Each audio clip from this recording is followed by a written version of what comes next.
País, buenas noches, Oye País, yo soy Rudy González, qué bueno que me acompaña en esta hora como cada noche aquí por Color Visión.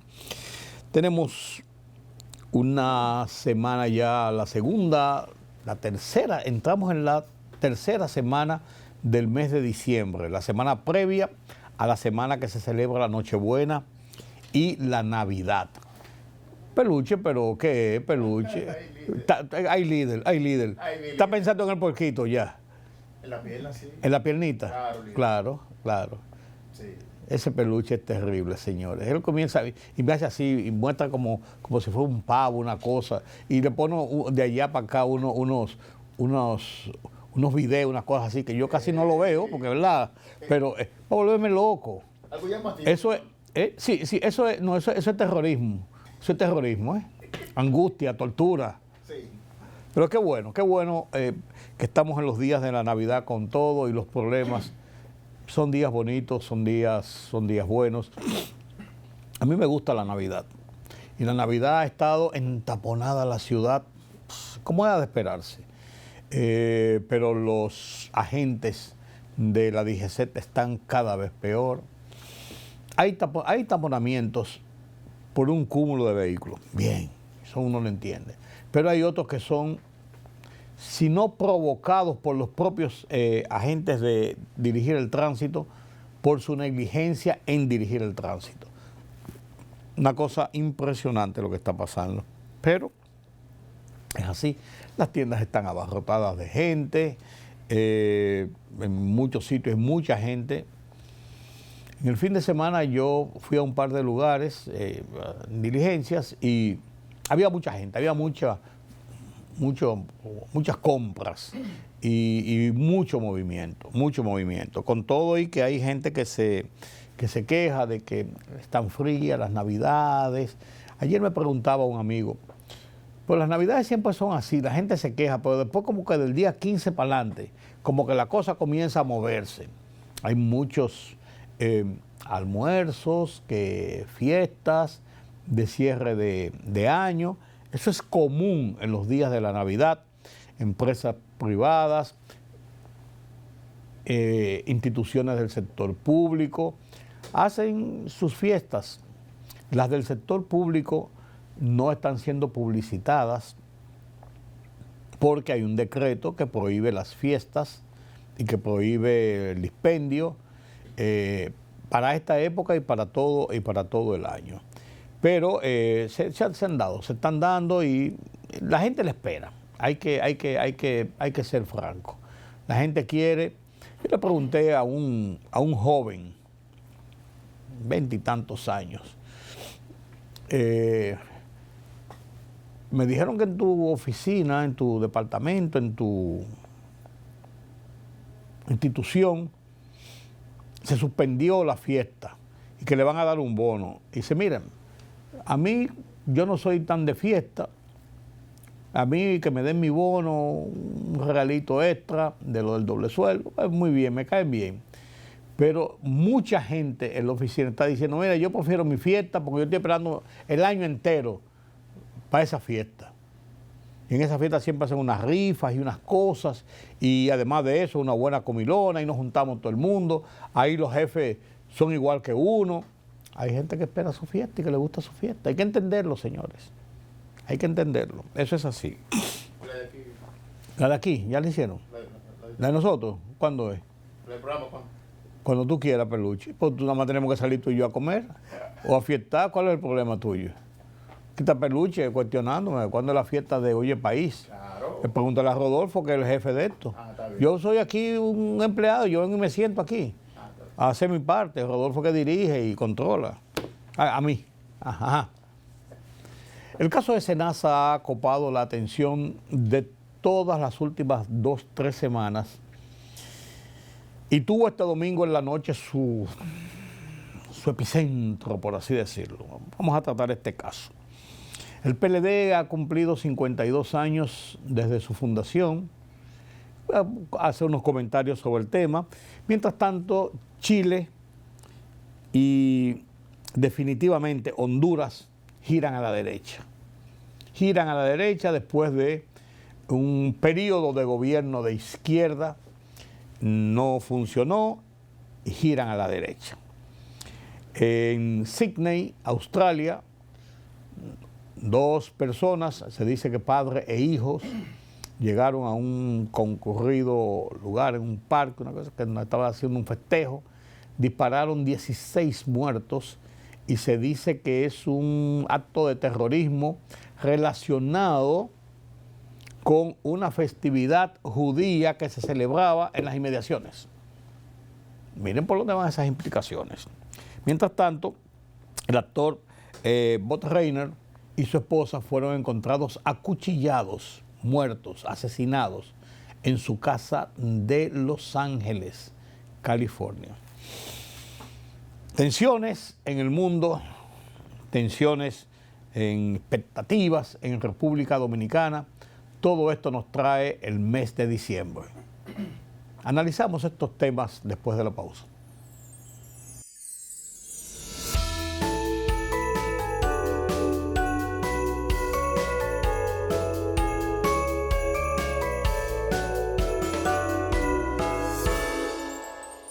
Política, economía, sociedad. Los temas del día a día los contamos con claridad y con precisión. Recuérdate que el INTEVI se aumentó a un 18 para bajarlo a un 16. Sí. Una libertad de prensa que ellos no manejan y de expresión. Hay una especie de experiencia frustrada de la OEA en Haití.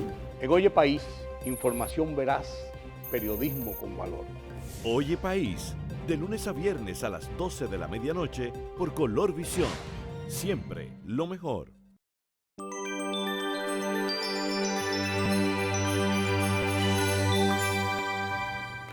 El juez de la instrucción Rigoberto Sena, este domingo en la noche, tipo 10 de la noche, aunque estaba citado para las 6 de la tarde, dictó su veredicto sobre la solicitud de medidas de coerción presentadas por el Ministerio Público sobre 10 personas involucrados en la denuncia de un gran acto de corrupción, un gran fraude, una gran estafa, un gran robo de dineros públicos en el Sistema Nacional de Salud, SENASA, el seguro SENASA. Un tema que ha consternado a la gente, ha molestado a la gente, ha causado, yo creo que una de las mayores indignaciones que ha reflejado la gente sobre un acto de corrupción.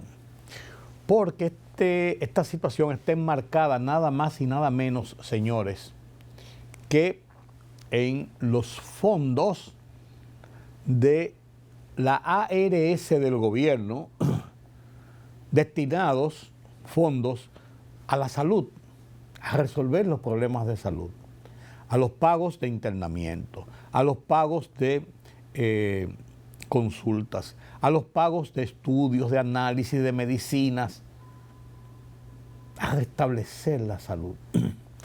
7.4 millones de personas en República Dominicana tienen el seguro SENASA, es un 70%, 60 y tanto, casi 70% de la población que tiene ese seguro. Y se habla de las primeras cifras que da el Ministerio Público, es de que en las negociaciones, en las operaciones, en los trastueques, en las confabulaciones, se llevaron unos 15.000 millones de pesos.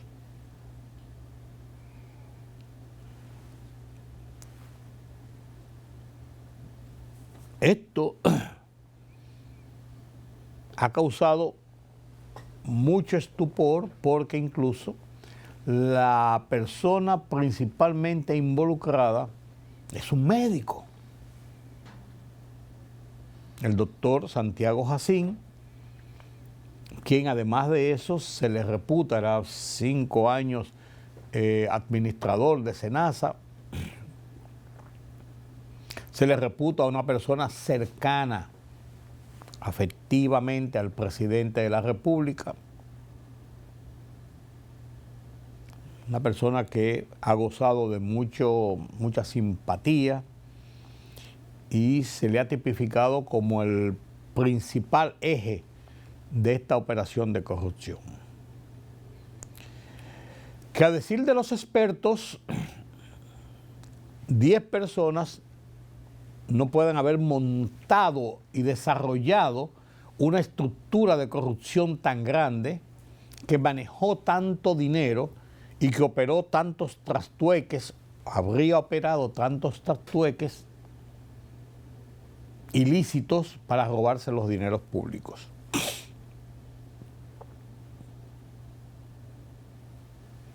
En el tema del caso hay médicos, empresarios, personas de administración, empleados de SENASA involucrados en el tema.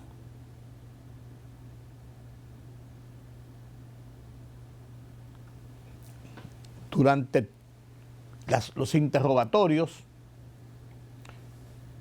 hay personas que se han mencionado a lo largo del expediente de 537 páginas con que se presentó la solicitud de medida de coerción ante el tribunal, ante el juez Rigoberto Sena, pero muchas personas no están involucrados directamente o imputados directamente en el caso. Se dice que han servido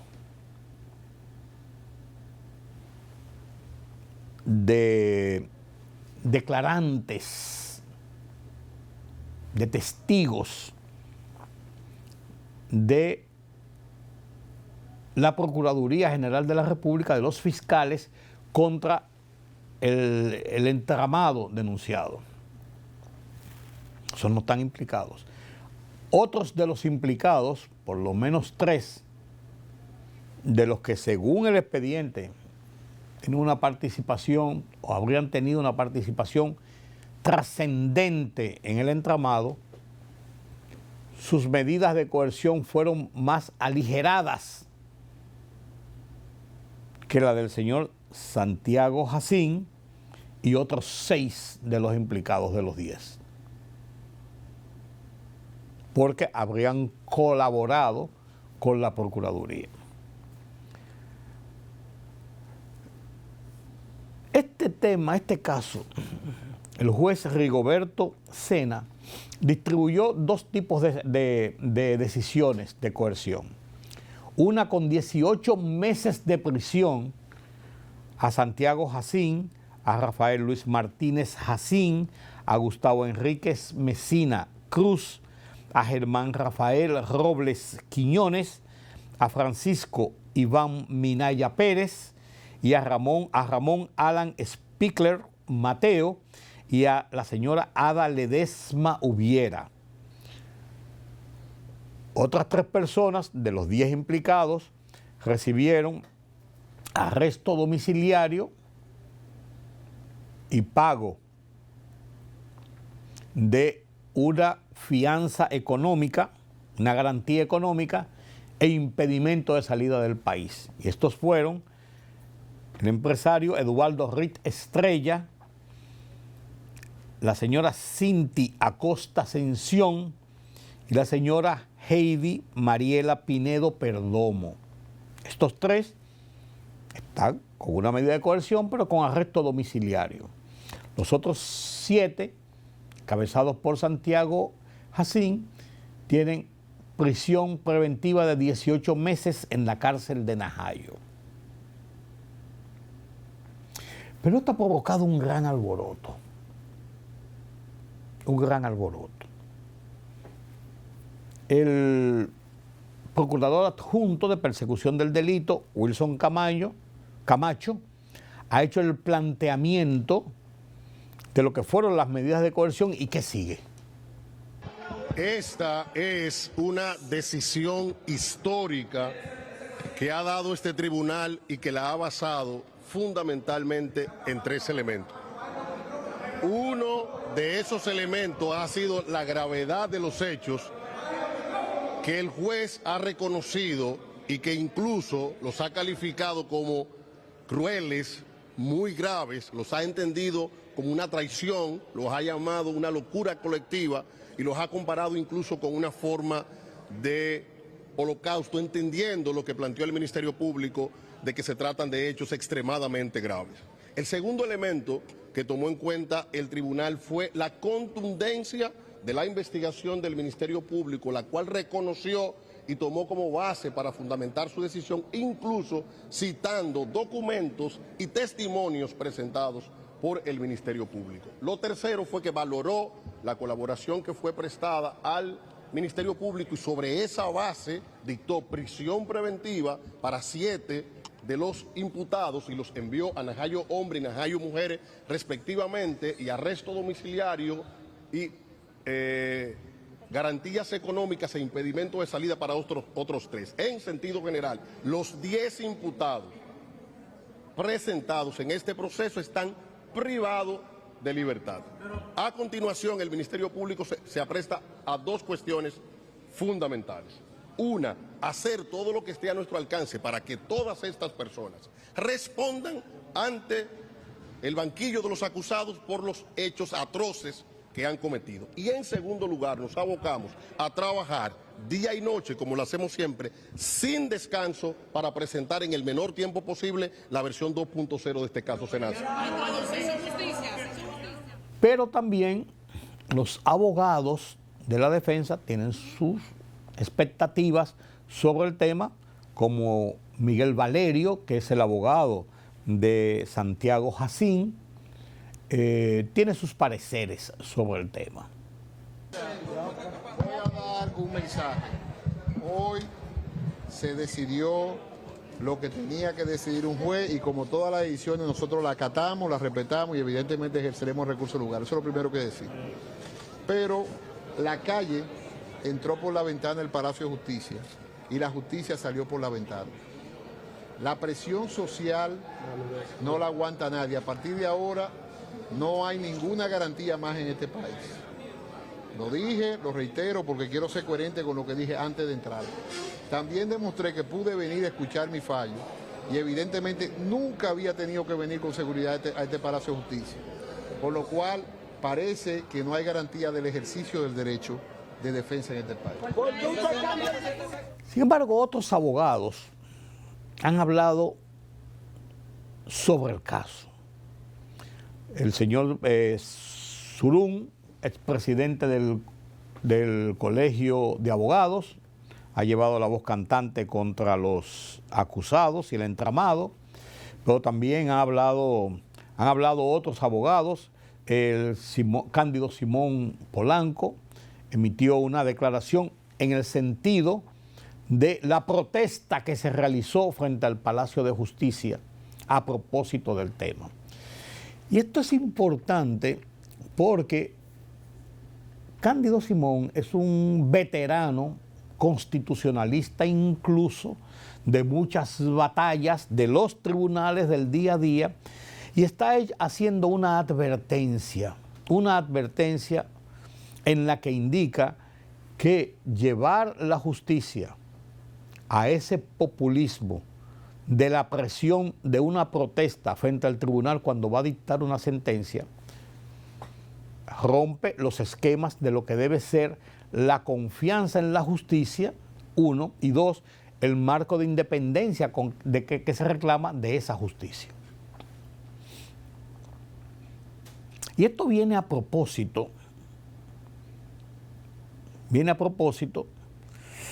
de la manifestación que se hiciera con una convocatoria de domingo para las 6 de la tarde frente al Palacio de Justicia de Ciudad Nueva, donde el juez Rigoberto Sena tenía previsto a esa hora leer el dispositivo de la sentencia, lo cual se aplazó hasta las 10 de la noche. El juez dijo que se había aplazado porque estaba todavía evaluando detalles de lo que había sido la audiencia que se realizó miércoles, jueves y viernes para tomar su decisión.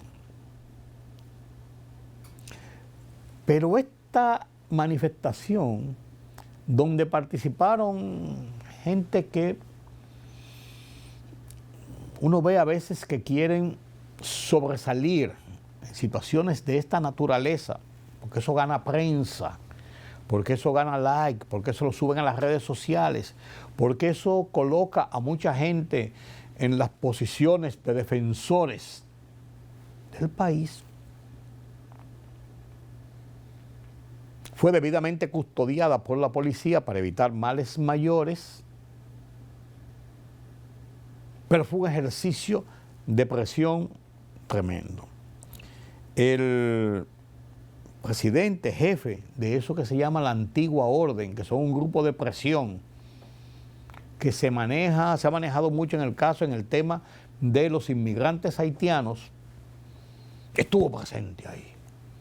Y este dirigente de la antigua orden también emitió sus declaraciones sobre el tema.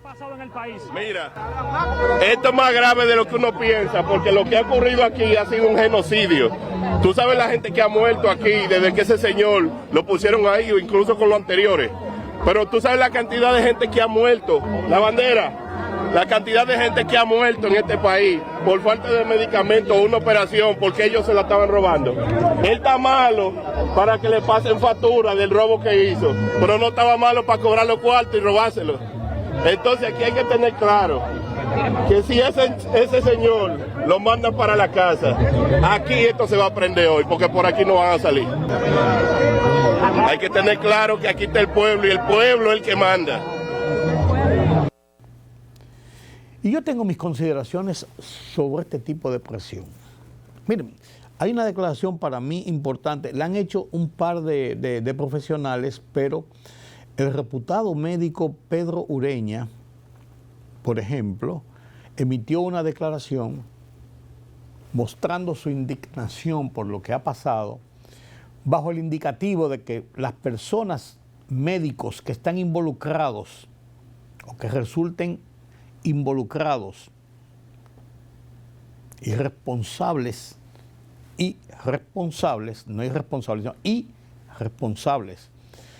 por este acto de corrupción contra el sistema de salud del gobierno, la ARS del gobierno, sean también sometidos a una suerte de consejo de disciplina del Colegio Médico Dominicano, lo que sea, y también pudieran hasta pedirse que sean expulsados del ejercicio de la profesión. Miren cómo va la situación. No cabe duda de que hay mucha indignación. Hay mucha indignación sobre este tema. Pero hay un punto de inflexión donde debemos tener cuidado. Se ha exigido por mucho tiempo en el país, se ha exigido niveles de independencia en la administración de justicia. Pero se le ha exigido al gobierno, se le ha exigido principalmente al Poder Ejecutivo, al Palacio, que no meta sus manos en la justicia, que deje que la justicia actúe con la venda puesta para establecer justicia como el tercero imparcial entre dos partes, uno que acusa a otra parte de haber violentado la ley y otra parte que se defiende frente a las acusaciones de no haber violentado la ley. Entonces hay un tercero imparcial, que es la justicia, que va y toma su decisión de acuerdo a las pruebas que ambas partes le presenten y a lo que él vea en el transcurso, o los jueces vean en el transcurso del proceso, de las confrontaciones, de las ponencias de los abogados, de las pruebas, etc. Pero lo que se hizo ahí el domingo en la tarde, eso es una presión que violenta esa independencia de la justicia que se quiere. Porque se estaba pidiendo ahí la condena inmediata, que sea lo máximo, que sean llevados al ostracismo, que sean fusilados en el Parque Independencia. Esos que asaltaron el poder, el erario público, el erario, que se robaron los dineros de la salud, de la administradora de salud, del sistema de salud oficial, de SENASA. Y esa presión era para que los jueces, lo decían a sí mismos y lo coreaban a sí mismos, los jueces no se atrevan a fallar en contra, no se atrevan a poner en libertad a esa gente, porque será so pena de la acción popular, de la ira popular. Eso es una presión también. Eso es violentando también la independencia. Entonces debemos, señores, tener cabeza fría. Ese populismo es peligroso. Ese populismo es peligroso. La gente está indignada con este caso. Está en manos de las autoridades. El gobierno, el presidente, sometió ante la justicia a los funcionarios y a otra gente por el desfalco. Lo presentó ante la justicia. Y reclama en parte civil, en constitución de parte civil, la devolución de lo robado, el resarcimiento. La justicia tiene que hacer su parte. La parte represiva del Estado, que es la Procuraduría General de la República, investiga, instruye, prepara el expediente para llevarlo ante los jueces buscando una sanción. Son las partes que se han hecho. A mí me gustó mucho un artículo publicado este lunes por el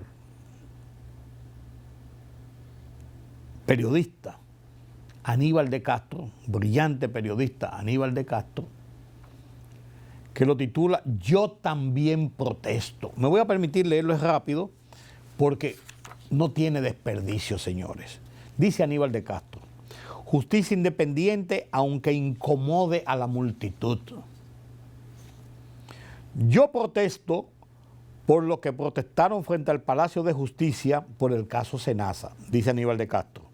No porque protestar sea malo, faltaría más, sino porque protestaban para presionar a la justicia, para torcerle el brazo y obligarla a dictar las decisiones que los manifestantes ya traían redactadas en la cabeza y en los cartelones.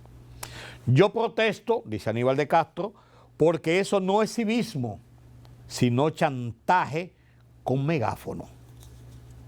Sigue diciendo el periodista: yo protesto porque se pretende coartar la independencia de la justicia y forzarla a decidir según lo que la turbamurta entiende que es justo.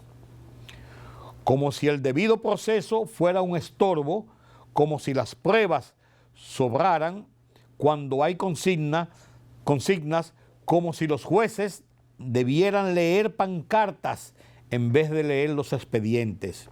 Hoy se pide cárcel a coro, mañana absolución.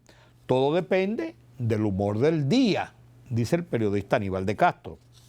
Y agrega en su artículo: yo protesto porque se intenta desnaturalizar la separación de los poderes, uno de los conceptos que muchos invocan, pero que pocos toleran cuando no les favorece. Y agrega el periodista: el poder judicial no está para complacer ni para vengar, sino para juzgar, aunque no coincida con el deseo popular ni con las redes sociales. Y dice Aníbal de Castro: resulta curioso. Durante años exigimos una justicia que no obedeciera a llamadas presiones ni órdenes. Ahora que empieza a incomodar, queremos devolver al redil con silbatos y consignas. Queremos jueces valientes, pero solo si fallan como queremos. Independientes, pero no tanto, dice Aníbal de Castro. Y agrega: la democracia no es que la calle sustituya al tribunal, es aceptar que hay reglas, tiempos y procedimientos, incluso cuando frustran nuestras expectativas. Lo otro es populismo penal, justicia instantánea, linchamiento simbólico, convocación de precedente peligroso. Y concluye Aníbal de Castro su artículo de hoy, de este lunes, en el Diario Libre. Yo protesto, sí, protesto contra la idea de que la justicia debe aplicarse al ritmo de los aplausos. Cuando la ley se dicte en cartelones y vocinglería, deja de ser ley y se convierte en espectáculo. Protesto porque no se deje a la justicia impartir justicia. Brillante, no tiene desperdicio.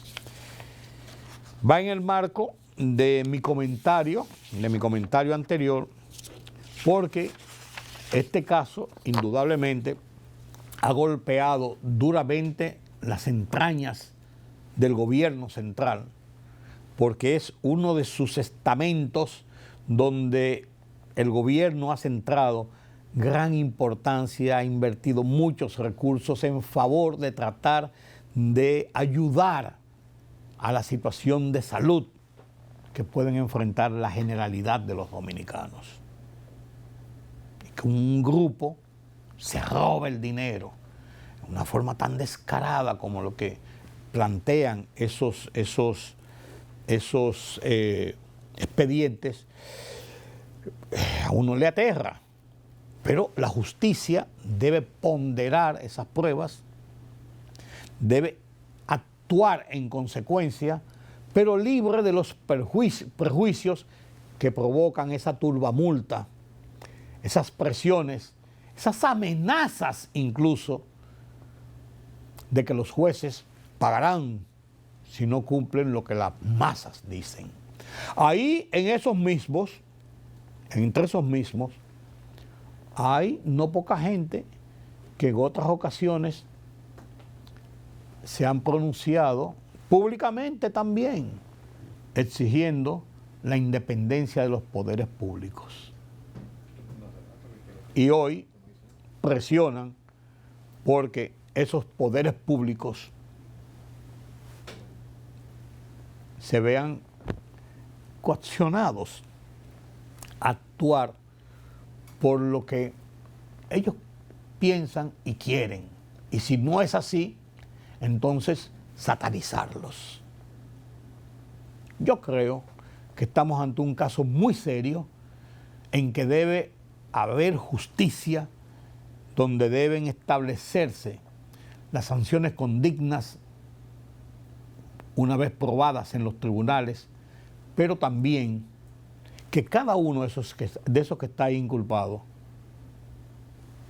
tenga las garantías de que sus derechos serán respetados. No si ellos violentaron los derechos de los demás, robándose el dinero público.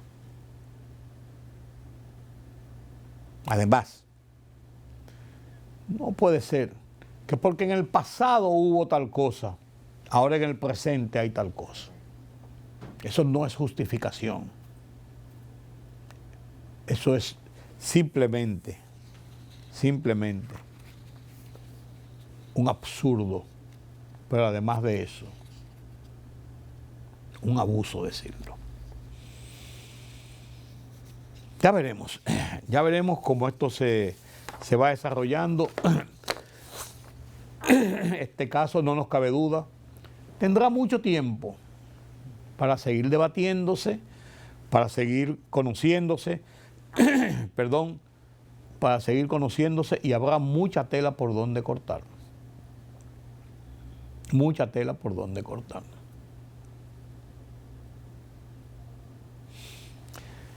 En 1973, hace 52 años, el PRD, el principal partido del país en un momento determinado, que se estableció en República Dominicana apenas un mes y medio después de haber caído el dictador Rafael Trujillo en 1961, el día 5 de julio.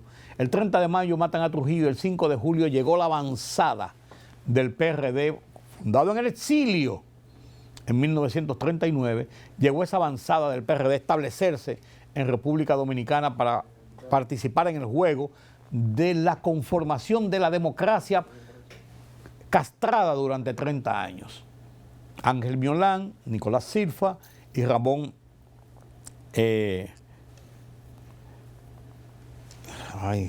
siempre me olvido el nombre de Ramón Mon, llegaron a la República Dominicana y establecieron aquí el PRD. Ángel Miolán, Nicolás Silfa. Ese grupo conformó este partido y lo llevó al poder en 1962, en las elecciones del 20 de diciembre del 62, con el profesor Juan Bosch como candidato presidencial, y gana las elecciones.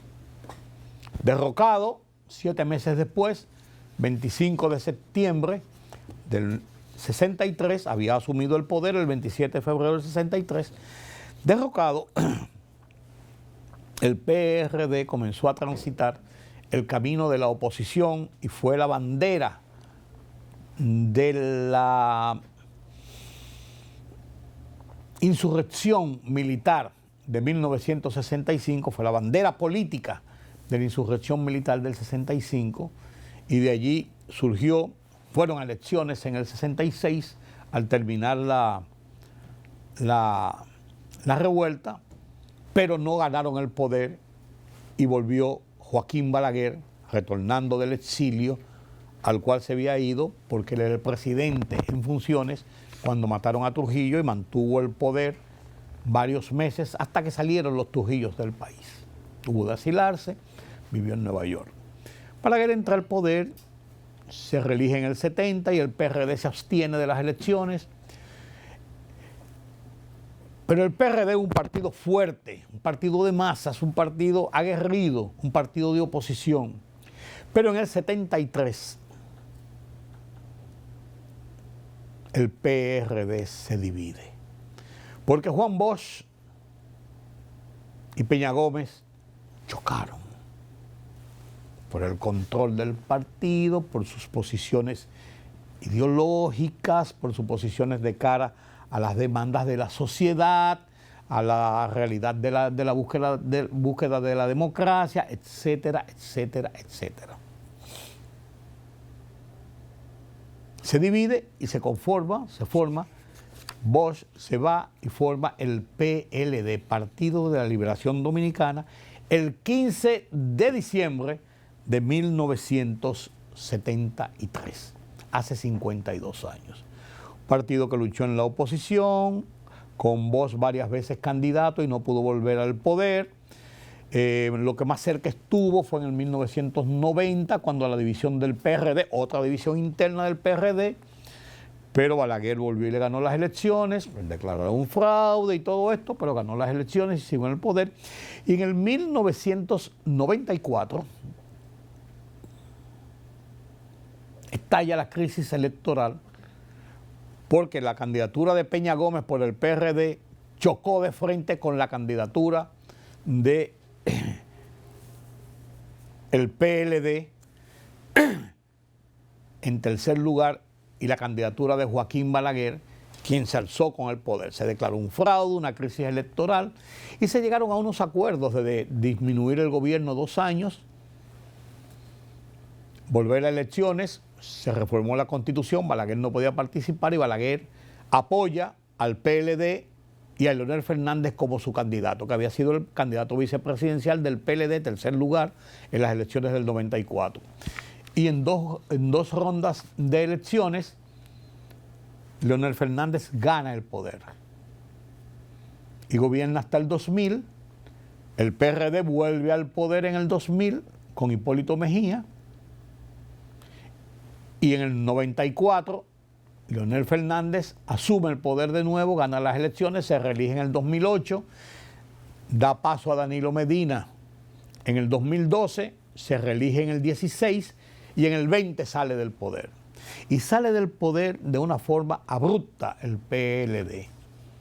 Apenas obtuvo del 62% que había obtenido en las elecciones del 2016 con Danilo Medina como candidato a la reelección, cae a un 37% con Gonzalo Castillo como candidato presidencial. Gana Luis Abinader, va a la reelección Luis Abinader, se divide el PLD, entonces Leonel Fernández hace tienda aparte y forma la Fuerza del Pueblo. Van a las elecciones del 24 con Luis Abinader en la reelección y el PLD sufre la mayor y estrepitosa caída que ha sufrido un partido viniendo desde el poder, con excepción de lo que pasó con el PRD y con el Partido Reformista, que eso ya son entelequias políticas. El PLD cae a un 10% de la votación y Leonel Fernández, que había dividido el partido, en el 2019 surge como el segundo lugar. Hoy el PLD trata de tomar aire para las elecciones del 28 y se dice que se ha organizado un poco, que ha crecido un poco, pero las mediciones no son exactas y Leonel Fernández ha consolidado su segunda posición dentro del escenario político nacional y todo indica que sobrepasa al PLD. 52 aniversario de la fundación del PLD los sorprende en una tercera posición y una situación intestina y de cara a la sociedad por tratar de tomar un nuevo aire en el escenario político de República Dominicana. Así las cosas. Permítame la pausa.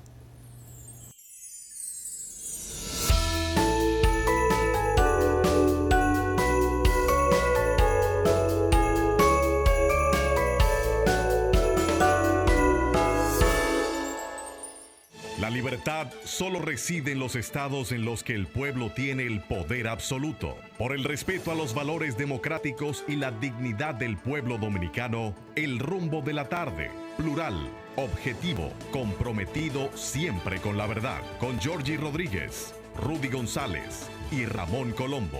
Los poderosos ya están en el aire.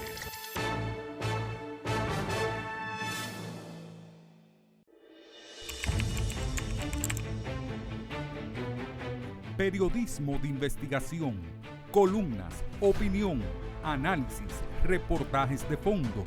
Hora por hora, una completa plataforma multimedia. Periodismo con valor. Noticias horaporhora.com.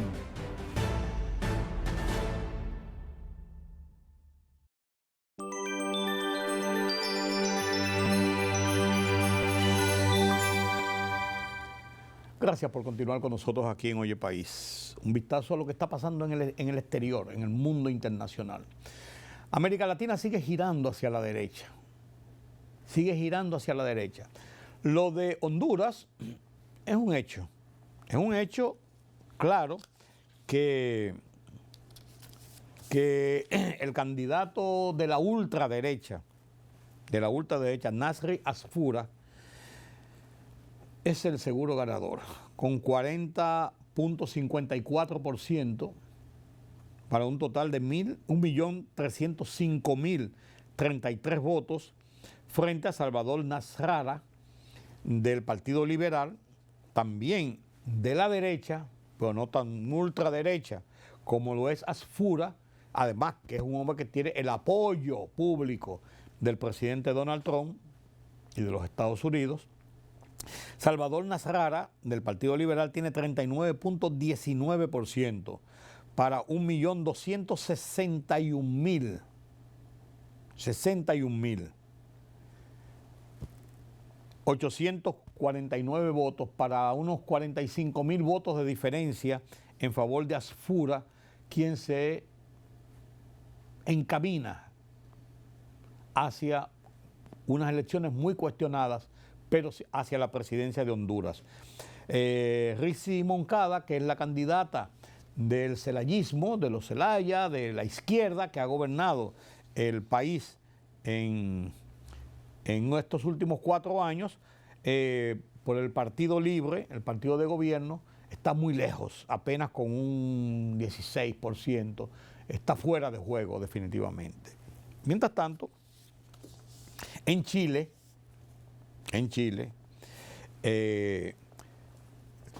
José Antonio Kast, de la ultraderecha radical, un hombre que ha proclamado